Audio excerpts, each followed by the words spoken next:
ఒకసారి మీ హృదయాన్ని మీరు ప్రశ్నించారా? అల్లా పేరు వినగానే అది కదులుతుందా, లేక కేవలం వినిపించిందే అని అనిపిస్తుందా?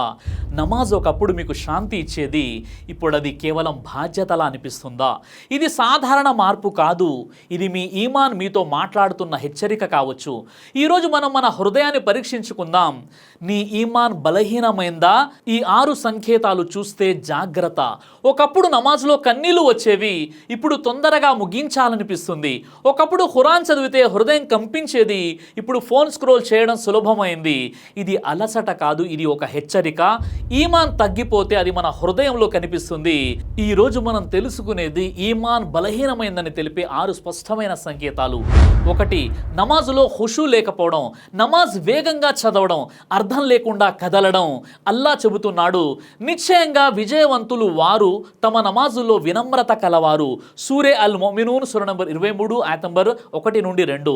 నమాజులో వినమ్రత పోతే ఈమాన్ బలహీనమవుతుంది. ఇక 2, పాపాలు చిన్నవిగా అనిపించడం. ఒక్క అబద్ధం, ఒక్క చూపు, ఇది చిన్నదే అని అనిపిస్తే ప్రవక్త ముహమ్మద్ సల్లల్లాహు అలైహి వసల్లం వారు చెప్పారు, చిన్న పాపాలను జాగ్రత్తగా చూడండి, అవి చేరి మనిషిని నాశనం చేస్తాయి. ముస్నద్ అహ్మద్ హదీస్ నంబర్ 22855. ఖురాన్ చెబుతుంది, మీరు దాన్ని చిన్నదిగా భావించారు, కానీ అల్లా దగ్గర అది గొప్పది. సూరే నూర్ సూర నంబర్ 24 ఆయత నంబర్ 15. పాపం చిన్నదిగా అనిపిస్తే హృదయం తుప్పు పడుతుంది. ఇక 3, ఖురాన్ పట్ల ఆసక్తి తగ్గిపోవడం. ఖురాన్ ఓపెన్ చేయడానికి మనసు రాకపోవడం.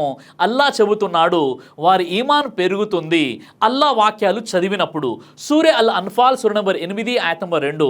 ఖురాన్తో దూరం అంటే ఈమాన్ తగ్గడం. ఇక 4, మంచి పనులపై భారంగా అనిపించడం.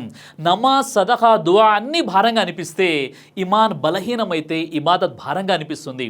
ఒకప్పుడు నమాజ్కు అదాన్ వినిపించగానే హృదయం కదిలేది, ఇప్పుడు ఇంకా 5 నిమిషాలు, ఇంకా కొంచెం టైం ఉంది అని అనిపిస్తుంది.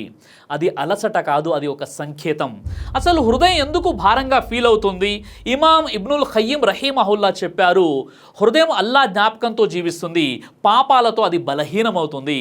పాపాలు పెరిగితే ఇబాదత్ భారంగా మారుతుంది. ఇక 5, దునియా పట్ల అధిక ప్రేమ. హృదయం పూర్తిగా దునియాలో మునిగిపోవడం. ప్రవక్త ముహమ్మద్ సల్లల్లాహు అలైహి వసల్లం వారు చెప్పారు, దునియా ప్రేమ ప్రతి పాపానికి మూలం. బైహకి, హసన్లో ఈ రివాయత్ చూడవచ్చు. ఖురాన్ హెచ్చరిస్తుంది, దునియా జీవితం ఒక మోసం మాత్రమే. సూరే హదీద్ సూర నంబర్ 57 ఆయత నంబర్ 20. ఇక 6వ విషయం, తౌబా ఆలస్యం చేయడం. తర్వాత తౌబా చేస్తాను, ఇంకా టైం ఉంది అని నిర్లక్ష్యం చేస్తే పాపాలు చేసుకుంటూ పోవడం. అల్లా చెబుతున్నాడు, ఓ ఈమాన్ కలవారలారా, నిజమైన తౌబాతో అల్లా వైపు తిరిగి రండి. సూరే అతహరీం సూర నంబర్ 66 ఆయత నంబర్ 8. హృదయం తౌబా చేయడానికి ఆలస్యం చేస్తే ఇది ప్రమాద సంకేతం. ఈమాన్ తగ్గిపోవడం సహజం, కానీ అలాగే వదిలేయడం ప్రమాదం. ప్రవక్త ముహమ్మద్ సల్లల్లాహు అలైహి వసల్లం వారు చెప్పారు, ఈమాన్ పాతబడుతుంది, దాన్ని పునరుద్ధరించమని అల్లాహ్ను అడగండి. హదీస్ హకీం సహీ. ఈ రోజు నుంచే ఖురాన్తో సంబంధం, తౌబా వెంటనే, పాపాలపై జాగ్రత్త, ఇబాదత్లో ఖుషూ అంటే వినమ్రత కోసం మనం ప్రయత్నం చేస్తూ ఉండాలి. సోదరులారా, సోదరిమన్లారా, ఈమాన్ బలహీనపడడం సహజం, కానీ దాన్ని వదిలివేయడం ప్రమాదం.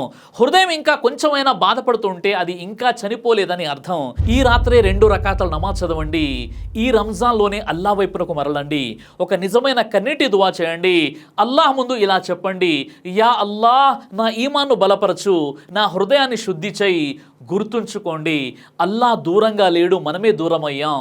ఈరోజు ఒక అడుగు వేయండి, అల్లా మీ వైపు పరిగెత్తి వస్తాడు. అల్లా సుబ్హానహు వ తఆలా మనందరికీ కూడా హిదాయత్ అంటే సన్మార్గాన్ని ప్రసాదించి సన్మార్గంలో నడిపించుగాక. ఆమీన్ యా రబ్బుల్ ఆలమీన్.